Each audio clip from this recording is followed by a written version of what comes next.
King time rolls on. And we have number 63. Chi, it looks like. After completion, above calm, the abysmal water, below lie, the clinging fire. This hexagram is the evolution of Tai, peace, 11. The transition from confusion to order is completed, and everything is in its proper place, even in particulars. The strong lines are in the strong places, the weak lines in the weak places. This is a very favorable outlook, yet it gives reason for thought. For it is just when perfect equilibrium has been reached that any movement may cause order to revert to disorder. The one strong line that has moved to the top, thus effecting complete order in details, is followed by the other lines, each moving according to its nature, and thus suddenly there arises again the hexagram pi, standstill, 12.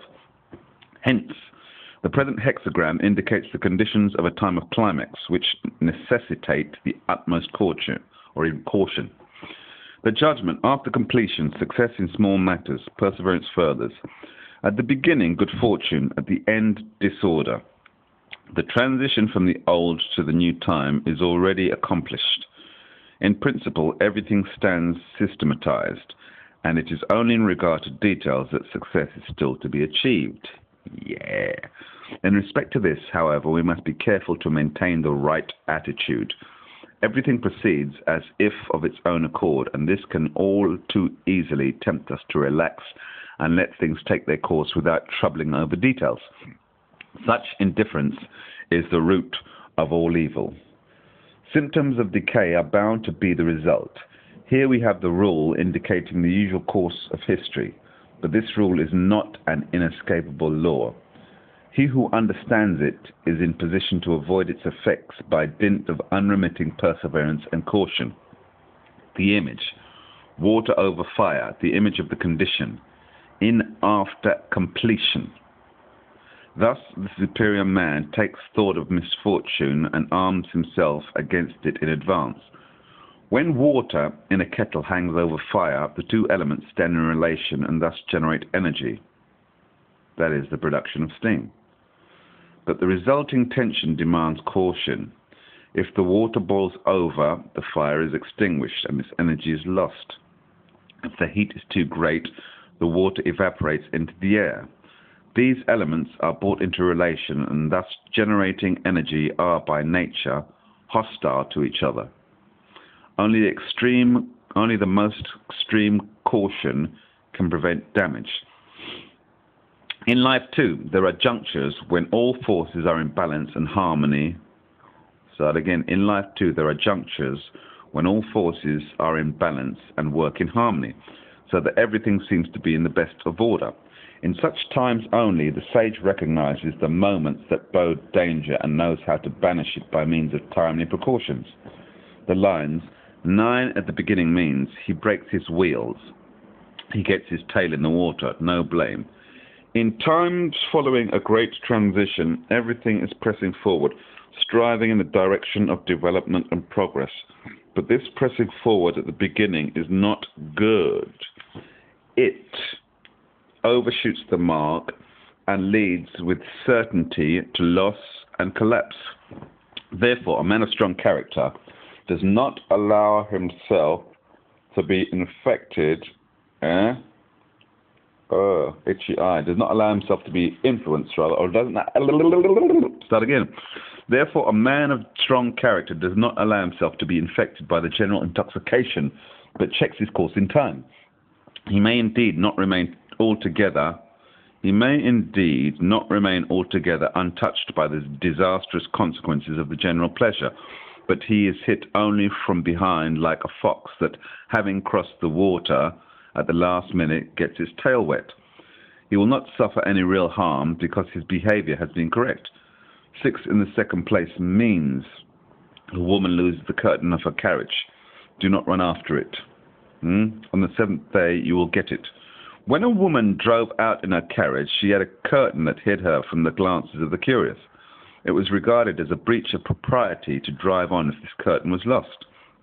Applied to public life, this means that a man who wants to achieve something is not received This means that a man who wants to achieve something is not receiving that confidence of the authorities which he needs, so to speak, for his personal protection.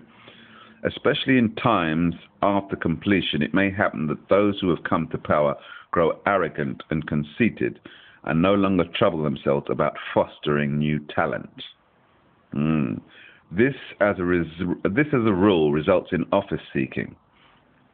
If a man's superiors withhold their trust from him, he will seek ways and means of getting it and of drawing attention to himself. We are warned against such an unworthy procedure. Okay, do not seek it. Do not throw yourself away in the world, but wait tranquilly and develop your personal worth by your own efforts. Times change. As Batman retorted to the Penguin. When the 6 stages of the hexagram have passed, the new era dawns. That which is a man's own cannot be permanently lost. It comes to him of its own accord. You need only be able to wait. 9 in the 3rd place means the illustrious ancestor. Disciplines the devil's country. After 3 years, he conquers it. Inferior people must not be employed. Making a lot of mistakes today because I'm still sleepy. Illustrious ancestor is the dynastic title of the Emperor Wu Ting of the Yin dynasty. Yeah. After putting his realm in order with a strong hand, he waged long colonial wars for the subjection of the Huns, who occupied the northern borderland with constant threat of incursions. The situation described is as follows. After times of completion, when a new power has arisen and everything within the country has been set in order, a period of colonial expansion almost inevitably follows. Then, as a rule, long drawn-out struggles must be reckoned with.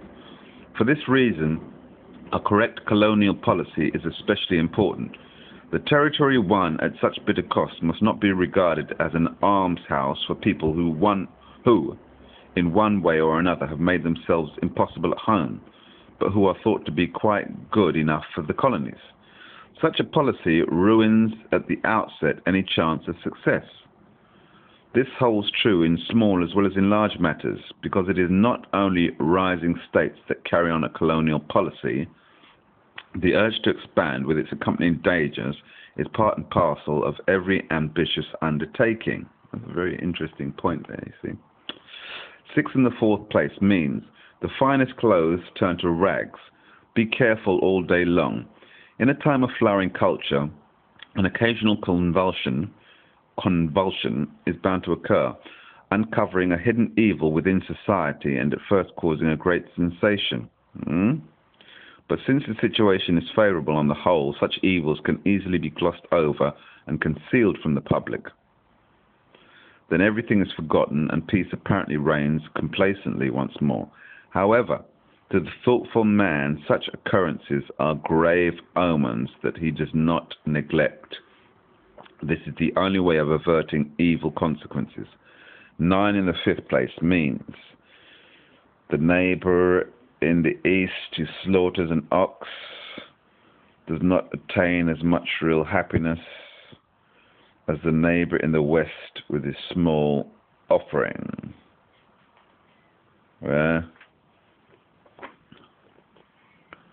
Religious attitudes are likewise influenced by the spiritual atmosphere prevailing in times after completion.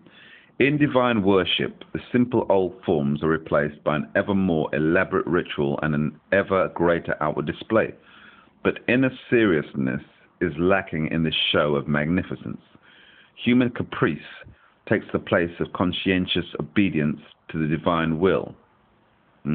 However, while man sees what is before his eyes, God looks into the heart.